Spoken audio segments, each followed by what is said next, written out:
Le Sénégal fait face à une situation économique préoccupante. L'évaluation provient d'un rapport de la Cour des comptes sur les finances publiques. Une analyse qui remet en question la prévision d'une forte croissance en 2025. Si on reste sur les bons chiffres, on devrait être sur des croissances qui, tout au plus, est sur 4% en fin d'année. Tout au plus. On peut avoir des croissances qui peuvent être entre 1,5% voire 3%.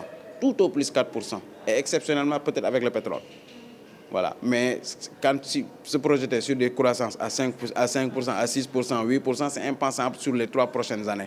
Pour le gouvernement, la situation pourrait être redressée. L'État compte sur la rationalisation des dépenses, la suppression des subventions sur l'énergie, entre autres.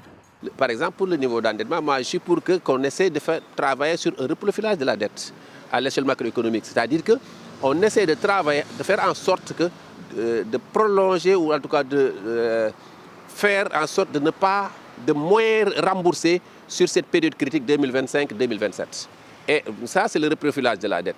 Aller également vers ce qu'on appelle la réduction du train de vie de l'État comme il l'a préconisé, mais pas toucher au salaire qui est sacré. Moi, je pense qu'il ne faudrait pas toucher au salaire, mais il y a des niches de gaspillage de recettes, mais également il y a les exonérations qui sont autour de 4 500 milliards qui peuvent constituer une manne. Il faut que ces exonérations-là soient drastiquement réduites.